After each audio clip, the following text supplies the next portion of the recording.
بسم اللہ الرحمن الرحیم۔ السلام علیکم میرے دوستوں، بھائیوں اور بہنوں۔ رمضان المبارک کا تیسرا عشرہ، یہ عشرہ بڑا خاص الخاص ہے۔ اس عشرے کا ایک ایک پل، ایک ایک لمحہ ہمارے لیے باعث رحمت ہے اور باعث نجات ہے۔ اب اس کی وجہ کیا ہے، اس ویڈیو میں آپ کو مکمل تفصیل بتائی جائے گی۔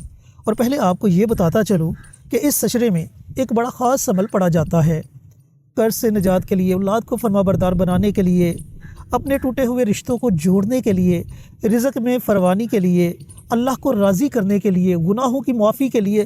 اتنی فضیلتیں ہیں کہ میں الفاظ میں بیان نہیں کر سکتا۔ اب یہ فضیلتیں آپ کیسے حاصل کریں گے؟ آج کا یہ عمل، آج کا یہ وظیفہ سن کر اور اسے اپنے اعمال میں لا کر۔ یہ عمل کیا ہے، کیسے پڑھنا ہے اور تیسرے عشرے کی فضیلت کیا ہے، آج کی اس ویڈیو میں مفتی صاحب آپ کے ساتھ مکمل تفصیل کے ساتھ شیئر کریں گے، لیکن اس کے لیے ایک چھوٹی سی شرط ہے کہ آپ نے ویڈیو کو آخر تک ضرور دیکھنا ہے۔ شکریہ۔ آج الحمدللہ ہم ماہ رمضان کے تیسرے عشرہ میں داخل ہو چکے ہیں۔ اللہ کا بڑا خاص فضل و کرم ہوا، بڑی اس کی عنایت ہوئی کہ اللہ کی ذات عالی نے ہمیں تیسرے عشرے میں داخل ہونے کی توفیق عطا فرمائی، صحت اور تندرستی و سلامتی کے ساتھ۔ تیسرا عشرہ ہے اتقم من النار، جہنم سے آزادی کا۔ اللہ کی ذات عالی اس عشرہ میں جتنے بھی گناہ گار بندے، اس کے نافرمان بندے، چاہے اس دنیا میں ابھی زندہ ہیں یا انتقال کر گئے ہیں، ایمان والے ہیں، مومن ہیں، مسلمان ہیں، تو اللہ تبارک و تعالی ان تمام مومن بندوں کو، ایمان والے بندوں کو جہنم سے آزاد کر دیتے ہیں، یعنی بخش دیتے ہیں۔ عام معافی کا اعلان کیا جاتا ہے، صرف اور صرف اس کے فضل و کرم پر یہ محیط ہے کہ اس کا فضل عام ہوتا ہے، اس کا کرم عام ہوتا ہے کہ اس عشرہ میں اللہ جہنمیوں کو جہنم سے نکال کر جنت الفردوس میں داخل کرتے ہیں۔ یہ کتنا خاص فضل، کتنا خاص انعام، بہت بڑا کرم ہے اس ذات عالی کا کہ وہ جن کے اوپر جہنم واجب ہو چکی ہے ان کو جہنم سے نکال کر جنت میں ڈال رہا ہے۔ تو میرے عزیزو، اللہ کی ذات عالی نے ہمیں سانس دیا ہے، سانس باقی، چانس باقی، اور پھر ہم آخری عشرہ میں داخل ہو چکے ہیں۔ ہم اتنی عبادت کریں، اتنا اللہ کو یاد کریں کہ اللہ کی ذات عالی ہمارے لیے تا مرگ، تا موت یہ فیصلہ لکھ دیں کہ یہ بندہ جہنم کی آگ سے بری ہو چکا ہے۔ تو دیکھیں اللہ کی رحمت کس طرح عام ہو چکی ہے، ہر گناہ گار بندے پر، ہر فرما بردار بندے پر، ہر نافرمان بندے پر اتر رہی ہے۔ تو اگر ہم اس رحمت عامہ کی اترتی ہوئی خاص گھڑیوں میں بھی اللہ کی رحمت کو اپنے دامن میں سمیٹ نہ سکیں، اس سے ہم جہنم کی آزادی نہ لکھوا سکیں، تو پھر ہم سے بڑا بدقسمت بھی کوئی نہیں ہوگا۔ تو اللہ کی ذات نے جب موقع دیا ہے، اور پھر ام عائشہ صدیقہ رضی اللہ تعالی عنہ حضور نبی کریم کے پاس تشریف لائیں، فرمایا یا رسول اللہ، میں اللہ سے کیا مانگوں؟ بخشی بخشائی ہستی ہے، جنتی ہستی ہے، بلکہ جنت میں جنتی عورتوں کی سردار ہے، نبی پاک صلی اللہ علیہ وسلم کی زوجہ محترمہ ہے، دنیا میں بھی اور جنت میں بھی۔ اللہ کے نبی سے پوچھ رہی ہیں، اپنے شوہر، اپنے گوہر، اپنے سرتاج سے پوچھ رہی ہیں کہ میں کیا پڑھوں، میں کون سا ایسا عمل کروں کہ جس سے اللہ میرے درجات کو بلند فرمائے، میری خطاؤں کو معاف فرما دے۔ تو میرے نبی نے فرمایا، اے میری عائشہ، اے میری حمیرہ، آپ یہ پڑھیں، اللہم انک عفو تحب العفو فاعف عنا یا غفور، یا فاعف عنی یا غفور۔ اے اللہ، میں گناہ گار ہوں، میں گناہ گار بندی ہوں، تو کیا کر، تو مجھے بخش دے، مجھے معاف کر دے، تجھے معاف کرنا بڑا پسند ہے، تو مجھے معاف کر دے، تو مجھے بخش دے۔ اب وہ تو بخشے بخشائے تھے، جنتی لوگ تھے۔ جب ہم اس طرح اللہ سے مانگیں گے تو اللہ ہمارے لیے فیصلہ کیا لکھیں گے کہ بھئی اس کو ہم نے جہنم سے آزاد کر دیا ہے۔ اور اس طرح اللہ کی ذات عالی سے معافی مانگیں کہ اللہ کی ذات عالی کو معاف کرنا پسند ہے، بلکہ اللہ کی ذات سے آپ کہیں اے اللہ آپ کو معاف کرنا پسند ہے، مجھے معافی مانگنا پسند ہے، جب تجھے معاف کرنا پسند ہے تو مجھے معاف کر دے، مجھے جنتیوں میں لکھ دے، میرا نام جنتیوں کی فہرست میں شامل کر دے۔ اے اللہ تجھے تو کوئی پوچھنے والا نہیں ہے، تو کسی کا محتاج نہیں ہے، میں ہی سب کا محتاج ہوں، میں ہی سوال جواب دینے والا ہوں، آپ سے تو کوئی نہیں پوچھنے والا۔ آپ تو ہمارے پروردگار ہو، آپ تو ہمارے رب ہو، آپ ہمارے پالن ہار ہو، آپ سے جب کوئی پوچھنے والا نہیں ہے تو آپ مہربانی کرتے ہوئے، اپنا خاص فضل و کرم کرتے ہوئے ہماری بخشش کا اعلان فرما دیجیے۔ تو میرے عزیز ہو، یہ جو آخری عشرہ ہے یہ اللہ کی ذات عالی سے اس طرح معافی مانگنے کا عشرہ ہے، جہنم سے آزادی لینے کا عشرہ ہے۔ جب ہم اللہ کی عبادت کریں گے، اللہ کے سامنے سر بسجود ہوں گے، اس کے سامنے اپنی نیاز جبین کو جھکائیں گے تو اللہ ہمیں ضرور معاف کریں گے، اللہ ہمیں ضرور جنتیوں میں لکھ دیں گے۔ ہماری جتنی بھی ویڈیوز ہوتی ہیں ساری اسلامی ویڈیوز، ہم صدقہ جاریہ کی نیت سے آپ حضرات سے یہ ساری ویڈیوز عرض کرتے ہیں۔ تو ہم یہ چاہتے ہیں کہ جب ہم صدقہ جاریہ کے طور پر یہ کام کر رہے ہیں تو آپ بھی کو صدقہ جاریہ کریں اور آپ کا نام بھی صدقہ جاریہ کرنے والے لوگوں کی فہرست میں شامل ہو جائے۔ اب آپ سوچتے ہوں گے کہ حضرت ہم کیا کریں، کون سا ایسا کام کریں؟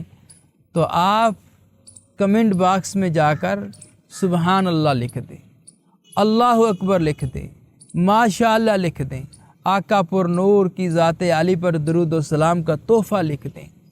آپ نے لکھ دیا، آپ کی طرف سے صدقہ جاریہ ہو گیا، کئی لوگ آئیں گے، پڑھیں گے، اس کو آگے پھیلائیں گے، سب کی طرف سے سب کا ثواب آپ کو ملے گا کیونکہ آپ نے لکھا ہے۔ تو اس لیے یہ صدقہ جاریہ کی ایک لائن بن جائے گی، ایک کتار بن جائے گی، ایک صف بن جائے گی، ایک تسبیح بن جائے گی، صدقہ جاریہ کرنے والے لوگوں کی فہرست میں آپ کا نام بھی شامل ہو جائے گا۔ اس لیے آپ یہ کام ضرور کیجئے۔ اب آتے ہیں عمل کی ترتیب کی طرف۔ عمل میں 3 چیزیں ہیں، ان میں سب سے پہلی چیز استغفار ہے، استغفار۔ وما كان استغفار ابراہیم لأبیہ الا ان موعدۃ وعدہا ایاہ۔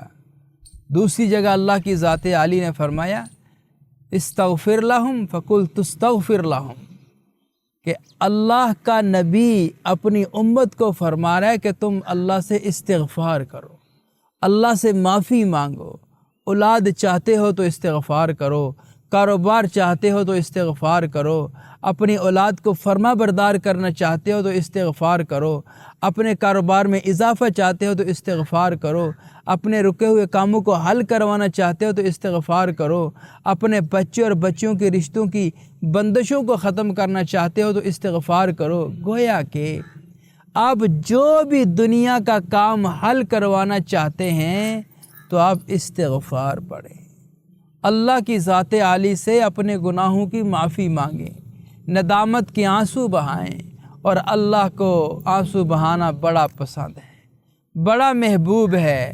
اللہ کی ذات عالی بڑی قدردان ذات ہے۔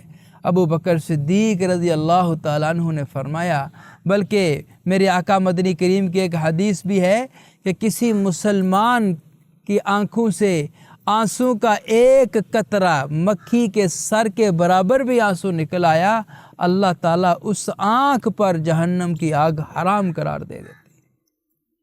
تو اللہ سے مانگیں، استغفار کریں، جہنم سے بھی آزادی ہوگی، پھر جس مقصد کے لیے آپ کر رہے ہیں اللہ وہ مقصد بھی پورا کر دے گا۔ تو آپ نے استغفار پڑھنا ہے۔ استغفار کیا پڑھنا ہے؟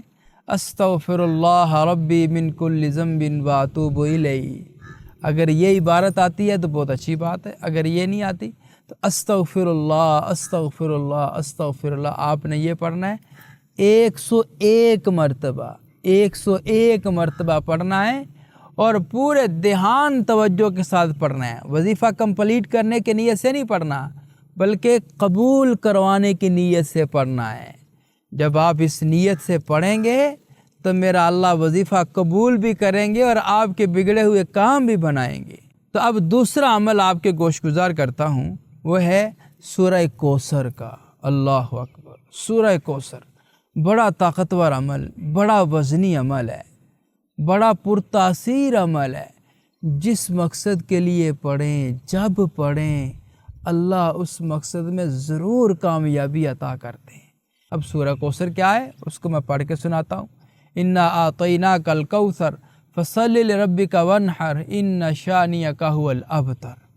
یہ سورہ کوثر، اس میں اللہ نے اپنے پیارے حبیب کے ساتھ حوض کوثر کا وعدہ فرمایا ہے۔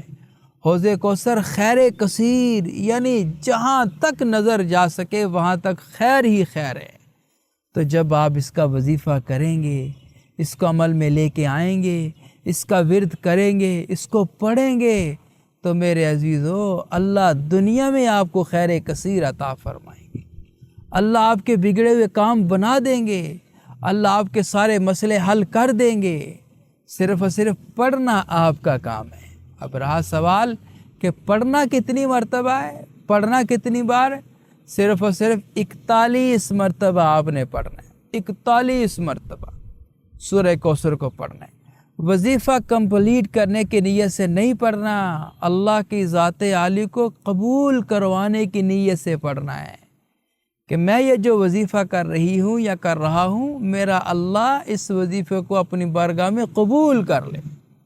تو آپ نے سورہ کوثر کو 41 مرتبہ پڑھنا ہے۔ آگے نمبر 3 سورۃ اخلاص۔ اللہ اکبر! سورۃ اخلاص کیا ہے؟ قل هو اللہ احد اللہ الصمد لم یلد ولم یولد ولم یکن لہ کفوا احد۔ اب اس میں اللہ نے اپنا اسم اعظم بیان فرمایا ہے، اسم اعظم کا تذکرہ کیا ہے۔ وہ کیا ہے؟ ایک ہے اللہ کا ذاتی نام، قل هو اللہ احد، اللہ ایک ہے۔ دوسرا اسم اعظم کیا ہے؟ اللہ الصمد، اللہ الصمد، اللہ آپ بے نیاز ہے، آپ کسی کا محتاج نہیں ہیں، ہم ہی ضرورت مند ہیں، ہم ہی نیاز مند ہیں، ہم ہی محتاج ہیں آپ کے۔ تو سورۃ اخلاص پڑھنی ہے پورے دھیان توجہ کے ساتھ۔ اس کو بھی آپ نے 41 مرتبہ پڑھنا ہے۔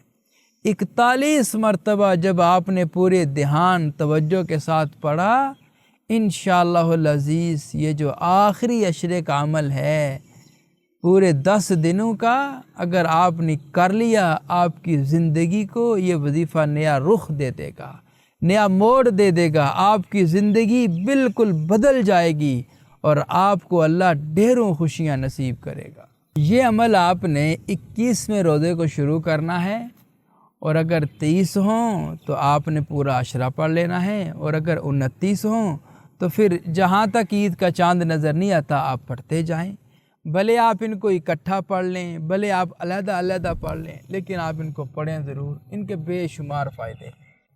جی تو میرے عزیزوں، میرے بھائیوں، میری بہنوں، رمضان المبارک کے تیسرے عشرے کے 3 بہت بڑے وظائف، 3 بہت بڑے اعمال مفتی صاحب نے آپ کے ساتھ شیئر کیے، ان کی تفصیل شیئر کی، ان کی تعداد شیئر کی، ان کی فضیلت آپ کو بتلائی۔ اگر پھر بھی آپ ان وظائف کو نہ پڑھیں اور صدقہ جاریہ سمجھ کر دوسروں کے ساتھ شیئر نہ کریں تو پھر تو ان لوگوں کی قسمت پر افسوس ہی کیا جا سکتا ہے۔